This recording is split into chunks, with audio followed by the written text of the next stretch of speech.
This week on BGTV, Michaela and Eric are going to inform us about everything you need to know regarding the brush fire in Blooming Grove. Troy will introduce us to a student with a surprising hobby. And lastly, Connor and Brittany will take us to the Coliseum Classic for track and field. Hey Wizards! I'm Lana. I'm Mackenzie. And you're watching BGTV.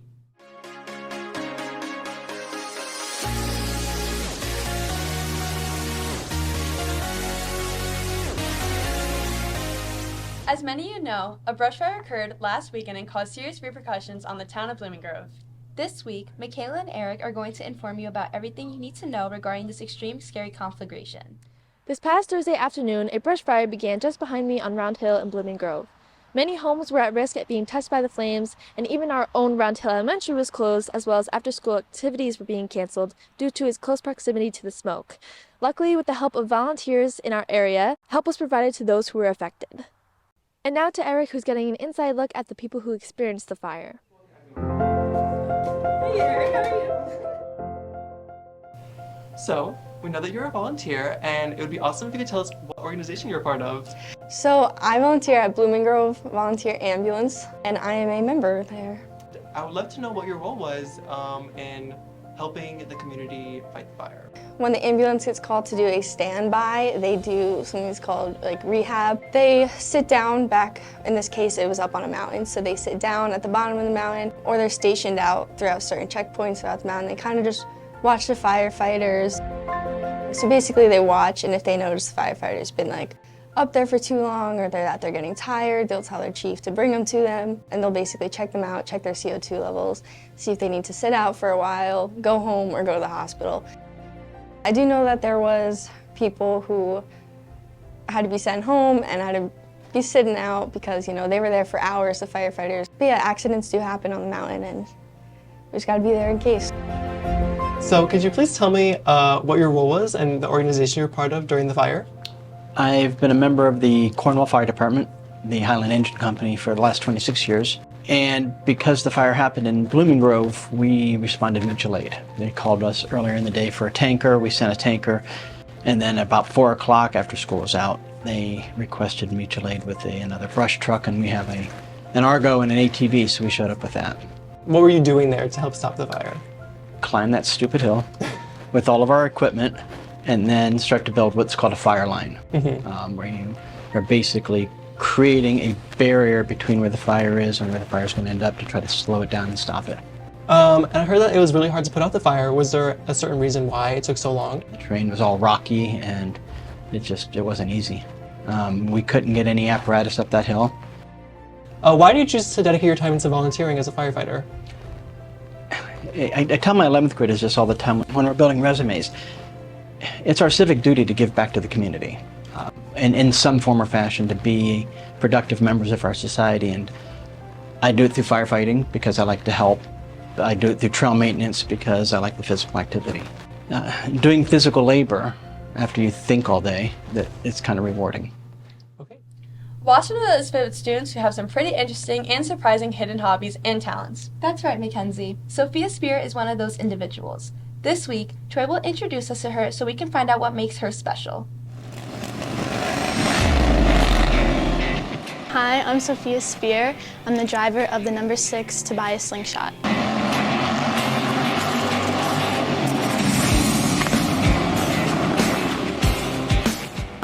My family has always been a part of racing. My dad and my brothers, they race dirt bikes, and so I've always wanted to have a sport of my own, and so I decided that car racing was going to be it.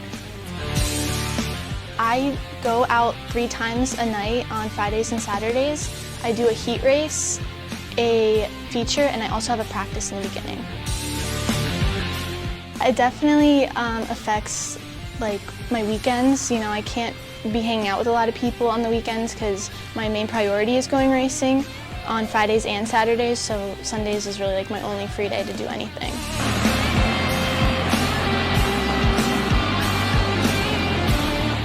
It's really fun. It really gives a lot of adrenaline, a really big adrenaline rush.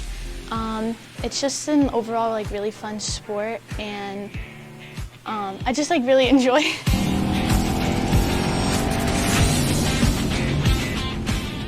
A lot of pros are that you get to make a lot of friends and it's just a really fun environment, but a lot of cons could be that, you know, things breaking or even getting hurt sometimes in certain situations.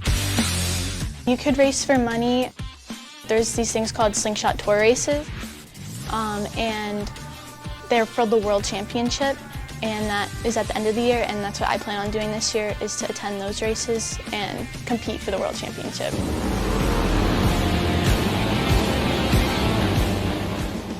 Different tracks have different point systems where, like, you can, you know, the places you get depend on how many points you get. And in 2021, I won the Junior Slingshot Points Championship at Accord Speedway. I would definitely recommend doing it. It's definitely on the expensive side of sports, but I think it's definitely worth the money and the time and effort and everything.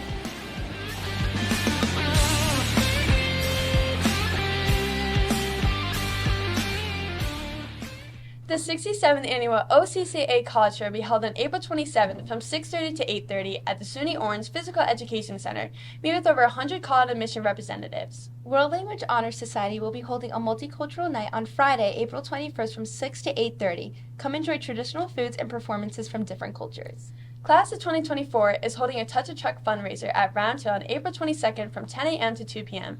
Come see fire trucks, police cars, construction equipment, and other vehicles while enjoying food from local vendors. Now, let's take a quick commercial break.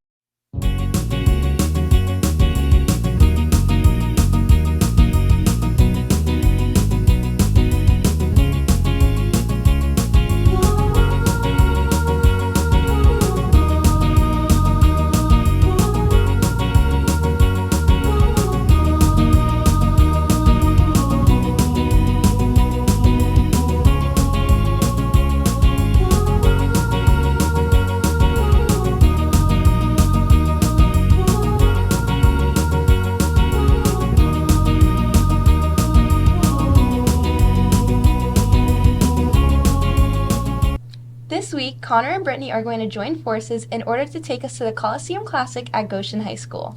I can't wait to see what happens when Brittany joins the club and the Wizard Rumble collide.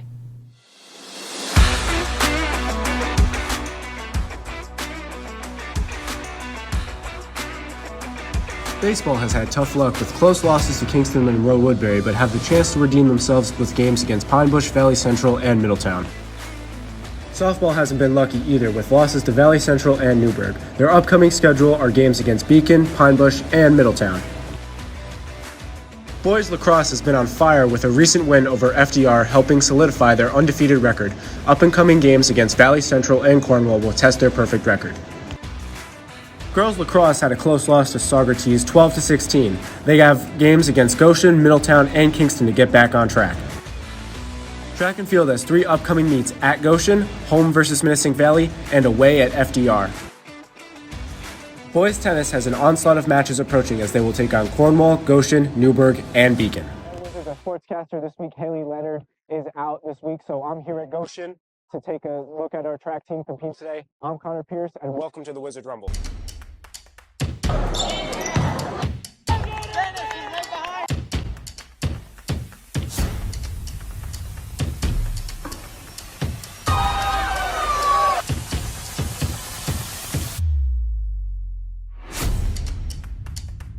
I'm here too at the Goshen Coliseum Classic Invitational Meet. Instead of joining a club like usual, I'm joining the Washingtonville track team. I'm Brittany Dangwa, and this is Brittany Joins the Club. Brittany joins the club. It's a beautiful day here at Goshen's high school track. My event isn't until later, so right now I'm stressing with the rest of the team.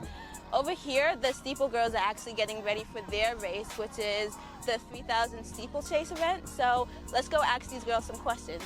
How do you really get ready for your steeplechase event? I do a lot of hurdle drills so I can make sure I can make it over without falling. Yeah, I usually do the same thing, just like stretching and like any other event. And okay, so I know this is a hot topic, but what is the hardest part of the race? Well, I've never done it, so. Oh. But I think the hardest part is gonna be having to go over what's it called? The water barrier. No, the dry barrier. The dry barriers. Because there's just so many. I mean, there's only like 4, but like so many laps. I don't know. I feel like it's hard because when you go over a hurdle, there's the next one like so close, and you can't like recover from it. You just keep going. Yeah.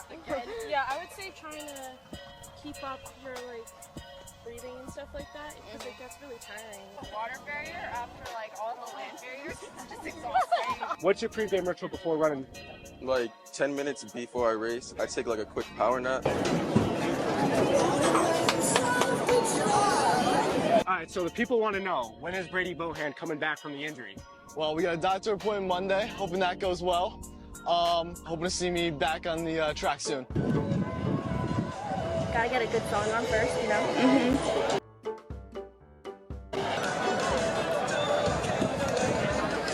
David, a lot of people here, they're scared of your 4x4 team. What do you got to say to that? It's true. We all dogs, so you already know we're gonna win. Anthony, your best record is 36. How are you going to beat that today? I'm just going to scream as loud as I can and push through.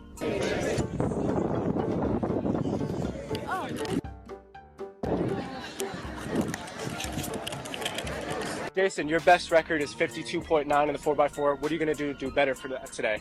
I'm just going to pump my arms pretty hard and, get my legs moving.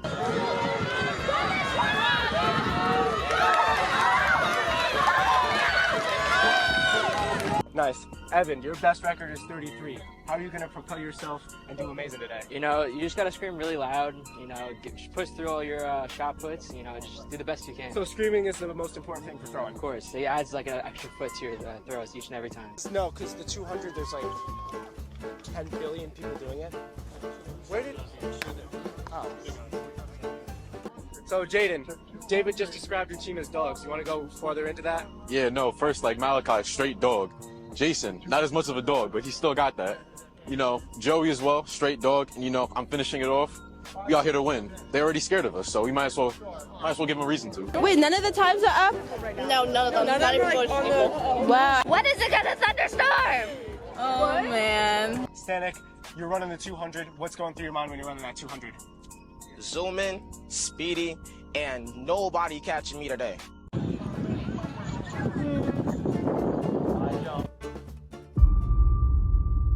Let me tell y'all about this 200, y'all.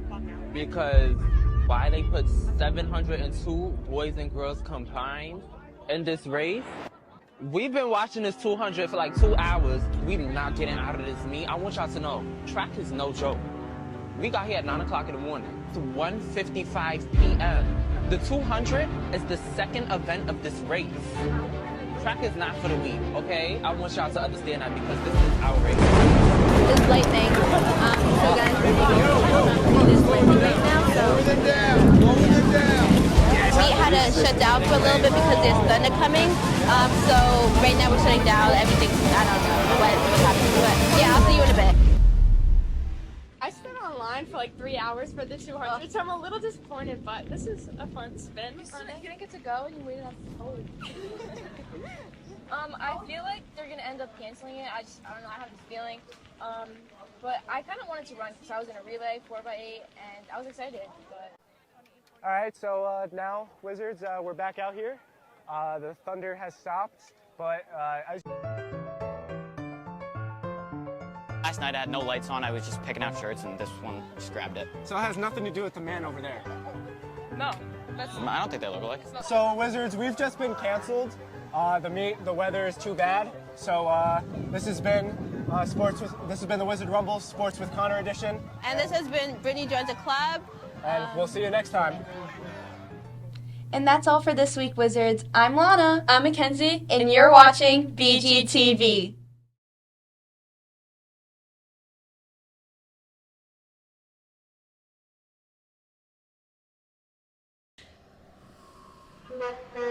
Yeah. Scary conflagration. Conflagration.